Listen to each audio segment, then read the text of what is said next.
कि कलश यात्रा क्या है कि जिस आयोजन में आज के हुए शुभ कार्य का कल यश फैल जाए करने वालों को, वो कलश यात्रा कहलाती है।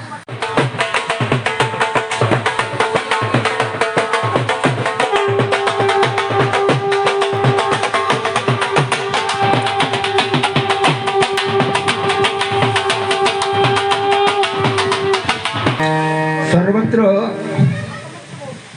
विद्यमान परम सत्ता देवी और भाइयों, आज बड़ा शुभ अवसर है। सबसे उत्तम कोटि का कार्य क्या है? 3 तरह के काम हैं, अच्छे, बहुत अच्छे, सबसे अच्छे। ओम भूर्भुवः स्वः तत्सवितुर्वरेण्यं भर्गो देवस्य धीमहि धियो यो नः प्रचोदयात्।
इधर आ जाइए, इधर आ जाइए, इधर आ जाइए, इधर आ जाओ बेटा।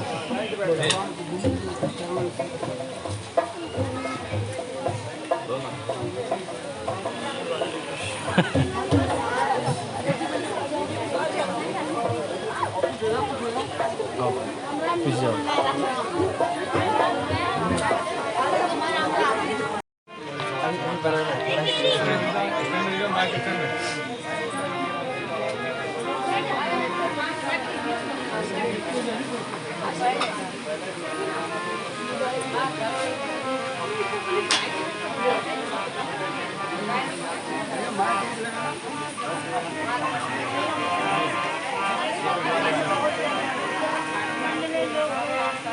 बोलो पावन प्रज्ञा पुराण की, बोलो श्रीमद् भागवत पुराण की। और श्रीमद् भागवत कथा जो 7 दिवसीय ज्ञान यज्ञ रहेगा उसका प्रथम दिवस ही है। आज थोड़ा सा समय जरूर निकालें, आधे घंटे की चर्चा करके, और फिर आपको शांति पाठ करेंगे और घर भेज देंगे। आइए, एक कोई भाई साहब, कौशिक साहब, पूजन की थाली मंगा करके पूजन करा दो।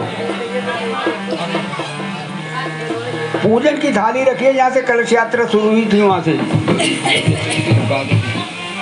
वही तो बैठो ना चरण सिंह, नहीं ऊपर ही आके बैठना पड़ेगा आपको। आप हमारी बात मानो, इनके मध्य में बैठ जाया करो।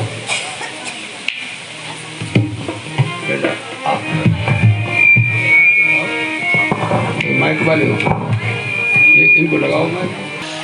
आप भाई से थोड़ा हाथ तो स्पर्श कर दो बहन जी का हाथ से।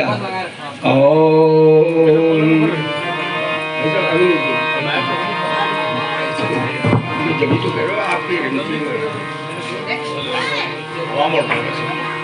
ओम भूर्भुवः स्वः तत्सवितुर्वरेण्यं भर्गो देवस्य धीमहि धियो यो नः प्रचोदयात्।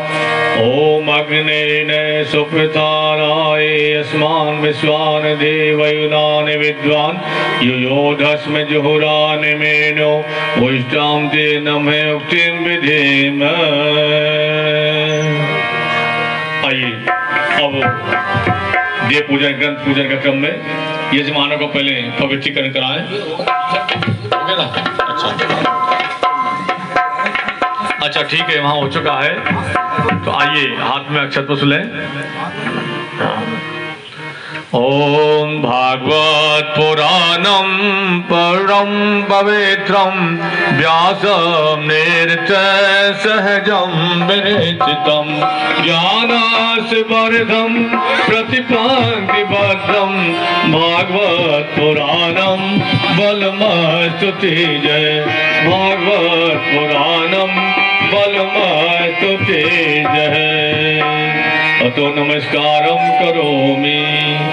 ओम नमो स्वनंताय सहस्रमूर्ते सहस्रपादाक्षिशरोर्बाहवे सहस्रनाम्ने पुरुषाय शाश्वते सहस्रकोटि युगधारिणे नमः सहस्रकोटि युगधारिणे नमः।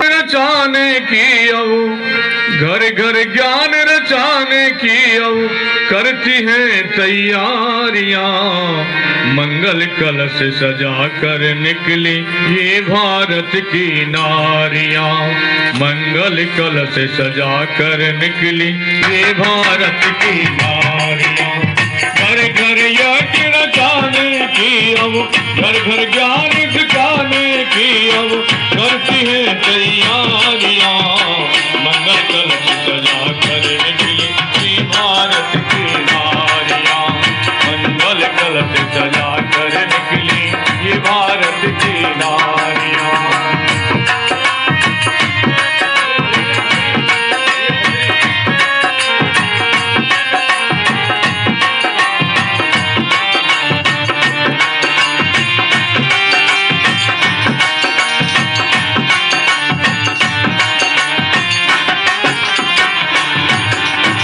भारत माता की ये बेटी गायत्री माँ की प्यारी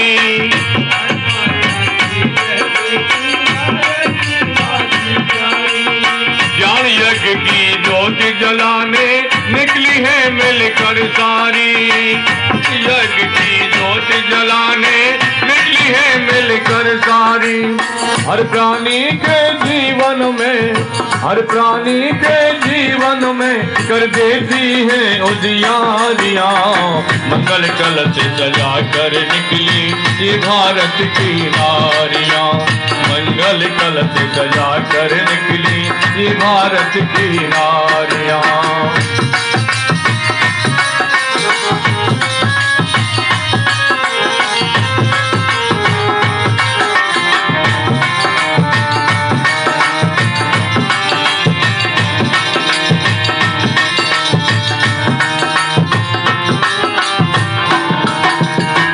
धरती पर जन्म लिया जिस धरती पर मान सुइया इस धरती पर जन्म लिया जिस धरती पर मान सुइया जिस धरती की रक्षा करती रहती है गंगा मैया जिस धरती की रक्षा करती रहती है गंगा मैया कलयुग में सतयुग लाने की कलयुग में सतयुग लाने की करती है तैयारियां मंगल कलश सजा कर निकली ये भारत की नारियां मंगल कलश सजा कर निकली ये भारत की नारियां घर घर ज्ञान रचाने की अब घर घर यज्ञ रचाने की अब करती है तैयारियां मंगल कलश सजा कर निकली ये भारत की नारियां मंगल कलश सजा कर निकली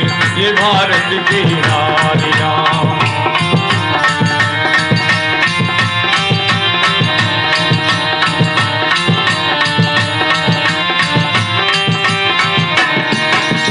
कदम न इनके रुक रुकने पाए ऐसी शक्ति इन्हें दो माँ। कदम नैन के रुकने पाए ऐसी शक्ति इन्हें दो माँ। भेद भाव को दूर करें यह ऐसी भक्ति इन्हें दो माँ। भेद भाव को दूर करें यह ऐसी भक्ति इन्हें दो माँ। हर मानव के जीवन की, हर मानव के जीवन की है मिलकर सींचे क्यारियां। मंगल कलश सजा कर निकली ये भारत की नारियां। मंगल कलश सजा कर निकली टपोकड़ा की नारियां। घर घर यज्ञ रचाने की अब, घर घर ज्ञान रचाने की अब करती हैं तैयारियां। मंगल कलश सजा कर निकली ये भारत की नारियां। मंगल कलश सजा कर निकली ये भारत की नारियां। मंगल कलश सजा कर निकली ये डबुगड़ा की नारियां। बोलो कलश भगवान की जय। बहनों भाइयों, इस कलश यात्रा के बारे में एक सज्जन ने बड़ी शाब्दिक अर्थ बता करके प्रेरणा दी थी कि कलश यात्रा क्या है कि जिस आयोजन में आज के हुए शुभ कार्य का कल यश फैल जाए करने वालों को, वो कलश यात्रा कहलाती है। एक बार गायत्री मुझ बोलते, चलिए कथा का शुभारंभ करते बिना किसी भूमिका के। ओम भूर्भुवः स्वः तत्सवितुर्वरेण्यं भर्गो देवस्य धीमहि धियो यो नः प्रचोदयात्। हरने को अज्ञान ज्ञान की ज्योति अखंड जलाई, भूपर निर्माण बनाई। ज्ञान के लिए समर्पित जिनका जीवन सारा, उन राम चरण में विनम्र प्रणाम हमारा। कृपा सिंधु हरे महामोहतम पुण्य जासु बचन रवि करुण करो। या राम में सब जग जाने, करहूं प्रणाम जोर जुग पानी। सर्वत्र विद्यमान परम सत्ता देवी और भाइयों, आज बड़ा शुभ अवसर है। सबसे उत्तम कोटि का कार्य क्या है? 3 तरह के काम हैं, अच्छे, बहुत अच्छे, सबसे अच्छे। कई तरह के कार्य अच्छे और बहुत अच्छे हैं, पर सबसे अच्छा कार्य क्या है? ज्ञान यज्ञ का आयोजन करना, ज्ञान प्राप्त करना। क्योंकि ज्ञान मनुष्य के अलावा कोई प्राणी प्राप्त कर नहीं सकता। 84 लाख शरीर भगवान ने बनाए, पर जितना भर ज्ञान है ना, सुविधा है ना, ये किसके उपलब्ध करेंगे? मात्र मनुष्य के लिए। तो क्या निवेदन करते हैं आपको? मात्र इसलिए कि कथा का उद्गम कहाँ से शुरू हुआ, उद्गम का पता लगाना चाहते हैं ना।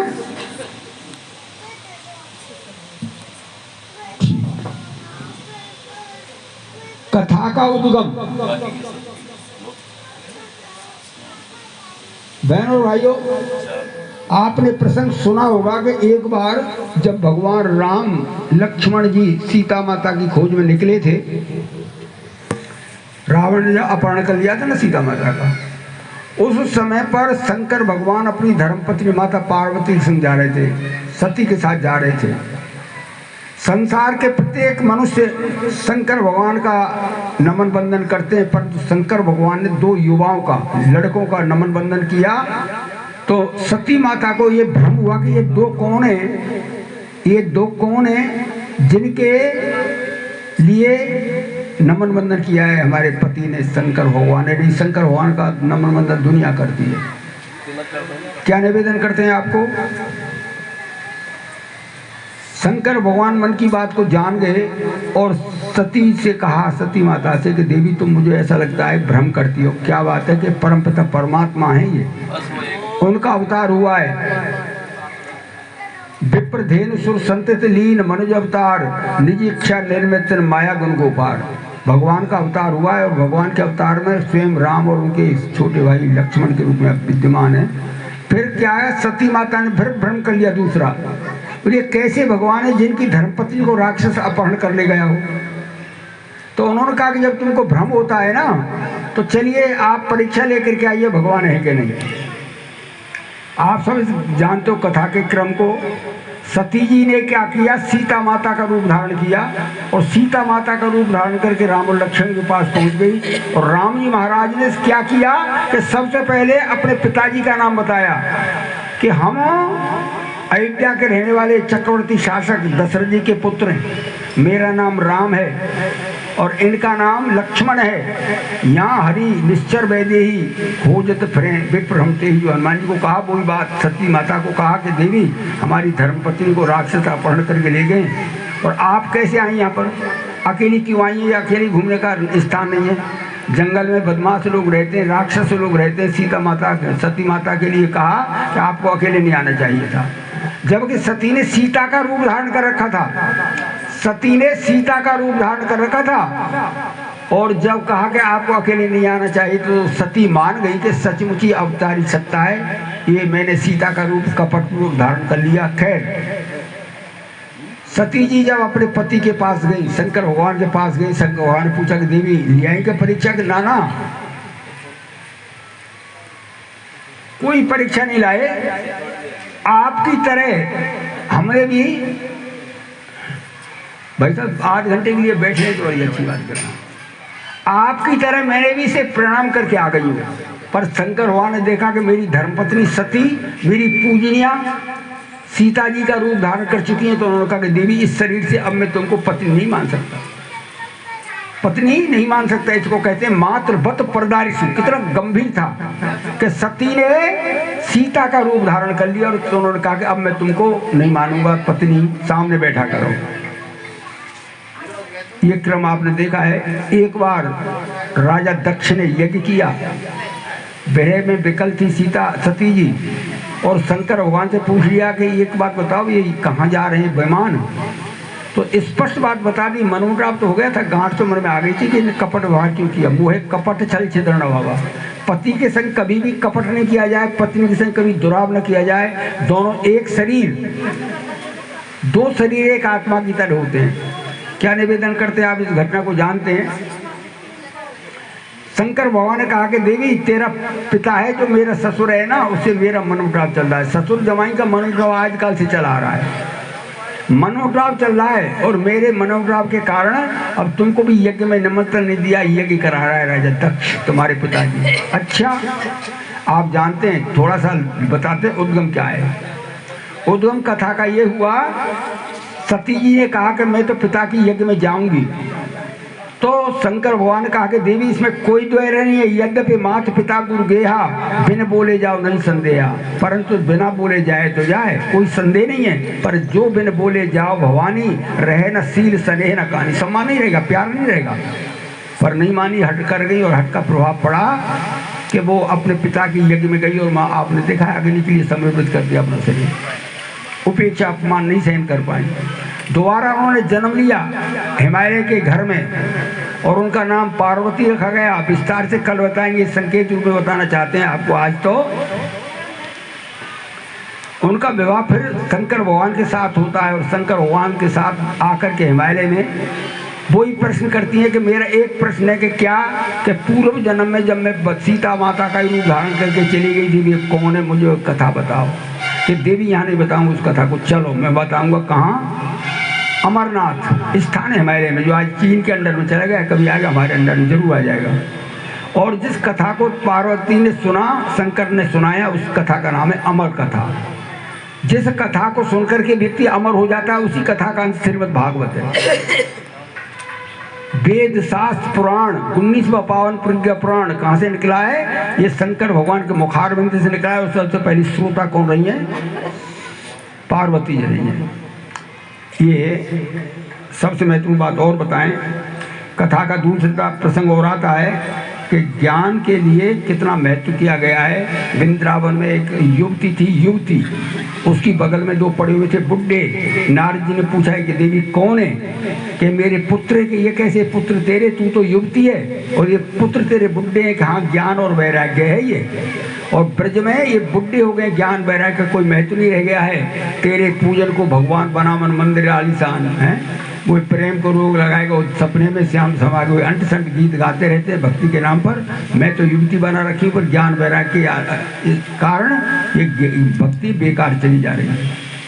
एक कथा और धुंधकारी की आती है, मान लेते।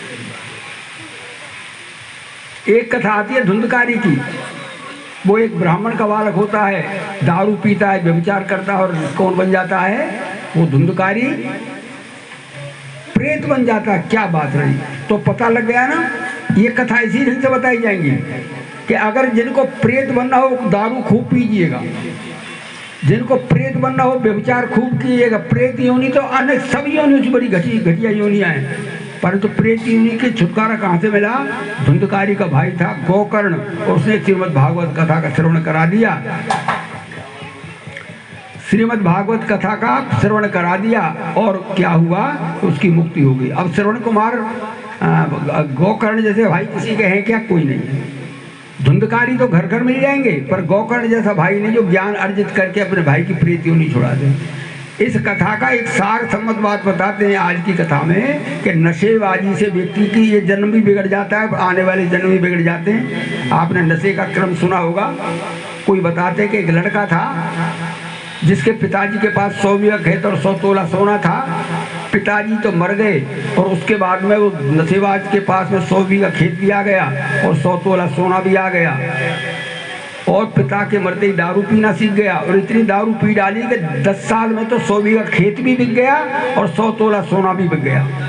मजदूरी करता और गांव में ही रहता। एक दिन संयोग से रात के समय पर एक बुढ़िया के कान में दर्द हो गया गांव में, और बुढ़िया को किसी ने बताया कि अम्मा वो दारूडिया है ना, कान में दर्द की दवाई डाल देता है। बुढ़िया दारूडिया के पास आई कि बेटा तेरे पास कान की दर्द की दवाई बताई, मेरे कान में दर्द है। लड़का बड़ा दयावान था। नशेबाज बुरे नहीं होते, नशेबाजी बुरी है, इसलिए विद्वानों ने कहा है कि घृणा बुराई से करना, बुरे से मत करना। उस नशेबाज ने बुढ़िया के कान में ला करके दारू की बोतल में से थोड़ी थोड़ी बोतल में से दारू डाल दी, कान में रुई और लगा दी। जो ही कान में दारू आई, गले तक दारू आ गई, नाक तक दारू आ गई, दुर्गंध आने लगी बुढ़िया को, और कहने लगी कि बेटा ये कैसी दवा है, मुझे तो दारू जैसी दुर्गंध आ रही। कि अम्मा है तो है भाई दारू। क्या निवेदन करते हैं? दारू के? हाँ।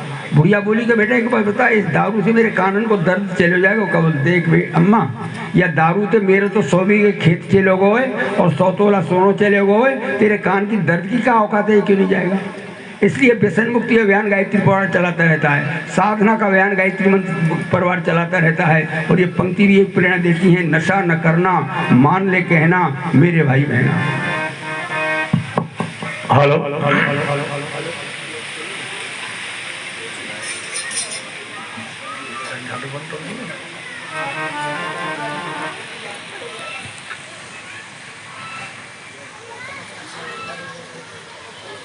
लो कहना प्यारे भाई बहना, होगी बड़ी खराबी, होगी बड़ी खराबी, आसान करना मान लो कहना प्यारे भाई बहना, होगी बड़ी खराबी, होगी बड़ी खराबी, न काम डर है न साजहर है, जीत जी मर जाना, होगी बड़ी खराबी, होगी बड़ी खराबी, नचान करना मान लो कहना प्यारे भाई बहना, होगी बड़ी खराबी, होगी बड़ी खराबी।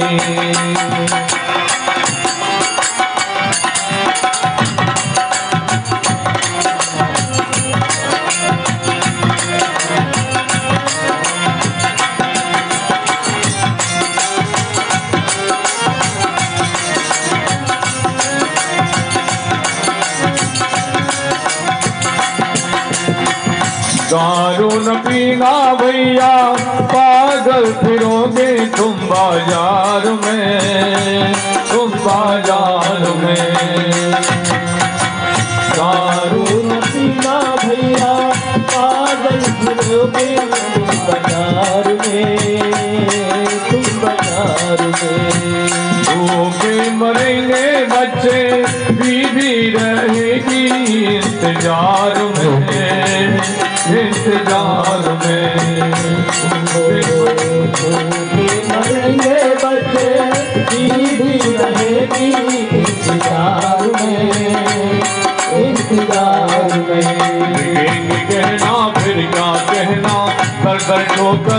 जाना होगी बड़ी खराबी, होगी बड़ी खराबी। मसाल करना मान में कहना प्यारे भाई बहना होगी बड़ी खराबी, होगी बड़ी खराबी। मसाल करना मान में कहना प्यारे भाई बहना होगी बड़ी खराबी, होगी बड़ी खराबी।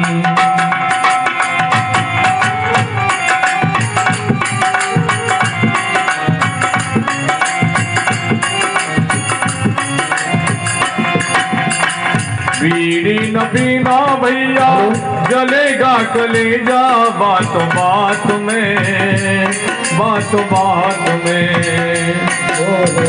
बीड़ी न पीना भैया जलेगा कलेजा, बातों बात में, बातों बात में। हाथों में होगा अल्सर नींद न होगी रातों रात में, रातों रात में। हाथों में हो गई अल्सर चले रातों रात में, रातों रात में। भरी जवानी चौपट होगी हजम न होगा खाना, होगी बड़ी खराबी, होगी बड़ी खराबी। मसाल करना मान कहना प्यारे भाई कहना होगी बड़ी खराबी, होगी बड़ी खराबी। में डर है का जहर है जीते जी मर जाना, होगी बड़ी खराबी, होगी बड़ी खराबी, होगी बड़ी खराबी। चलिए आरती कर लेते हैं और प्रसाद लेकर के जाएंगे। 2-4 बहन अपने पास कलश रखना, सेल पर कलश रख करके बहनों की आरती की जाएगी। ले लो दीपक, एक ले लो आरती वाला, आरती वाला दीपक ले लेना भाई साहब, इसी को ले लो, इसी दीपक दीपक नहीं बना तो लगे भाई साहब। ऐसे मुख्य दीपक को लेकर के आरती करो जल्दी, बहनों को जाना है घर बनाना, रोटी भी खाएंगे नहीं बनाएंगे। हाँ ये ले लो दीपक, एक दीपक, इससे आरती कर दो। जिनके पास कलश है वो अपने सामने रखो, बाकी बैठे रहो। कर रहे हैं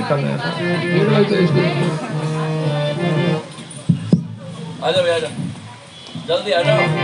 पहले इधर इधर ओम यम ब्रह्म वेदांत विदो वदन्ति परम प्रधानम पुरुषम तथाम्ने मेघोद्गते कारणमीश्वरं वा तस्मै नमो विघ्न विनाशनाय।